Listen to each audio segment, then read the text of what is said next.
Let's get ready together while I talk about something that just popped into my mind, because I think that this is a very, very important concept for a lot of you guys to understand. Please ignore the fact that I have one eyelash. Whenever I get a moment where I am just super motivated to share whatever's on my mind, I'm channeling source energy at this moment, and so I just need to do it regardless of my limiting beliefs of what I think that other people will think about me. My boyfriend is going to come in with a dog, and then he's going to be listening to me shoot my video, and my cat's looking at me, and you know what, on a personal level I care about that. On a serving level, subservient, is that the right word? Don't know. Anyways, on a level that I really care about serving other people and giving them the things that I believe that they need, I don't really matter as much in there. So all of those things kind of fall to the side, and I just focus on doing what's right. And so the topic of conversation that I want to talk about today is karmic debt. And I really want to dive into this because I see so many people accumulating karmic debt that needs to be paid, and I don't know if they know, I don't know if their level of awareness is able to actually explain to them why those things are happening, right? And so if you don't know that you have a problem with XYZ, how are you supposed to go about fixing it? So the first level of fixing a problem is always brought about by having awareness to the problem, and that is almost 95% of fixing the actual problem. Of course you need to take action and stuff like that. I guess she has her own part to say about this, but yes, of course you have to take action and stuff, but you do need to have that baseline awareness that there's actually an issue there. And without having the knowledge needed to be able to see that you have an issue, then you have a bigger problem. So I want to talk about karmic debt and what it is, how it impacts you, and a few other details that I've learned along the way when just dealing with my own life path and when it comes to karmic debt. So first off, what is karmic debt? Karmic debt, you know what? Let's just go into how the mind works. So your subconscious mind, it records and tracks absolutely everything that you do. And you have subconscious beliefs. And your subconscious beliefs sometimes are aligned with programming that you had in the past, rather that be from school or your teachers or your parents or your family life or going to sports or what other activities that you had when you were young.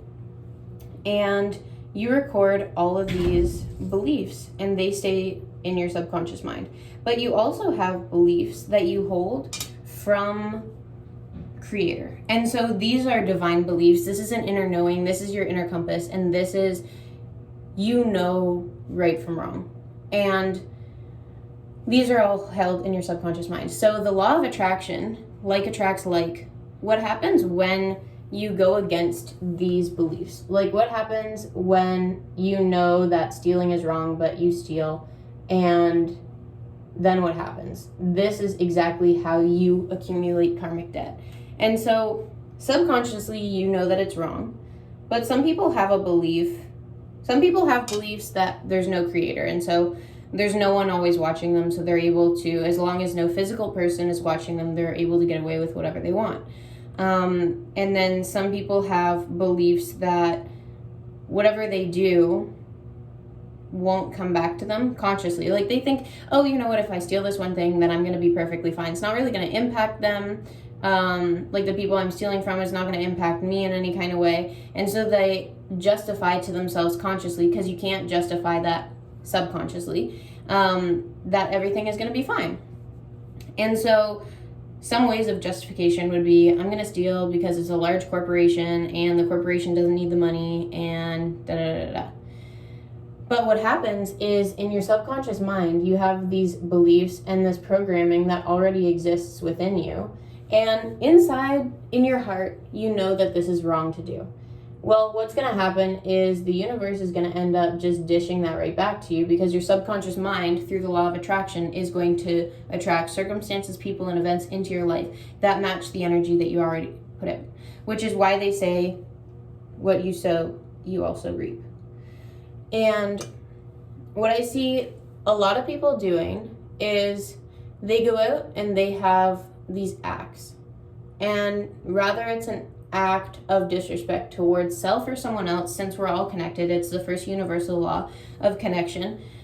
It doesn't matter if you disrespect yourself or if you disrespect someone else in the universe or a corporation or a business, whatever the case may be. But if you go out and you get drunk and you get shit-faced, and inside your heart, you know that this is the wrong thing to do, you're going to wake up, you're going to be hungover, you're not going to be feeling good, and then you also manifest other things into your life. And these things can be crazy. Like sometimes if you put out bad energy, you're going to get into a car crash, or you're going to have like someone in your family manifest something bad as well, or some people get fired, they lose their job. Like any type of energy that comes back to you, you have to understand that it is something that was put out by you. And what I think is really cool about this type of situation with the universe is that sometimes it is directly you that put out that negative energy, and then you have negative energy coming back to you. But what I find also kind of funny is, let's say you say to the universe, okay, I really want a new house, I want a new house, I want a new house, I want a new house, and then your house burns down, like the house that you have right now. But the universe is unlocking the door for you to be able to have that new house. So sometimes what we see as negative isn't actually negative, and it's bringing you towards what you want. But then other times, what you see to be negative is truly negative because you're putting out that energy. You're the only one that's going to know what you're actually putting out. And if you ask Creator, like Creator answers to very simple questions. And so if you ask him and you say, like, what caused this? Like, what energy did I put out to cause the situation that I have right now? You're going to get an answer.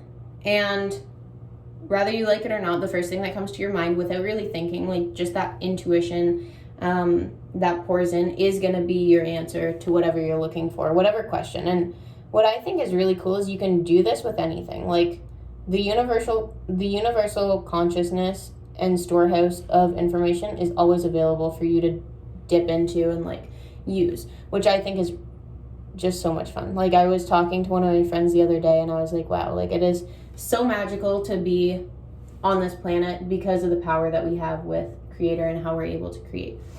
But if you don't know that you're doing this in your life, and you know what, you might throughout this video have like these ideas start to pour in of like, you know what, maybe me doing this is accumulating karmic debt, or maybe when I do that, or like I kind of see this pattern here in my life. Well, all of these things are true, and those are things that you need to be aware of right now. And I don't know what those things are for you. They're probably going to be different for everyone, but there are like a lot of common things that will acquire karmic debt, like stealing, lying, cheating, what else? Drinking, doing drugs. That's a really huge one. Smoking, that's another one. And it's funny because it puts you in like a certain state of mind. Oh, hanging out with the wrong people. If you hang out with a bunch of dummies, chances are you're gonna acquire karmic debt. And you're gonna have these calls like from not only your consciousness, but like also the universal storehouse of information telling you like you need to get on with your life purpose, and you need to continue with the reason that you're here, because you can't get all caught up in this. And so the universe will create situations, circumstances, pull in events and people into your life that will cause you pain, immense pain. And there was a point that was brought up in a conversation that I was having yesterday that I really, really liked. She said, everything should feel like it's easy and in alignment. And if it doesn't, and if there's resistance there, that is your lesson. And so you should really turn all of your attention to figuring out what is causing that resistance. Because when we're truly living in alignment, we don't have that resistance. And so understanding how karmic debt plays a role in your life, and understanding also how to avoid it, is going to be something that is going to bring you up so many levels. It is actually shocking. You're going to be able to manifest more things into your life. You're going to be able to manifest more powerfully and quicker, just because all success is subtractive. So you need to literally be shedding things away from your life. It's not the fact that successful people get up and the first thing that they do in the morning is make their bed. Like, yes, successful people do have discipline, but successful people, you're going to notice, say no to a lot more things than the average person. And there's a lot of things that successful people don't do that average people will just let themselves engage in. And the amount of self-control that someone that's successful has over themselves is going to be the determining factor to how far they're able to go.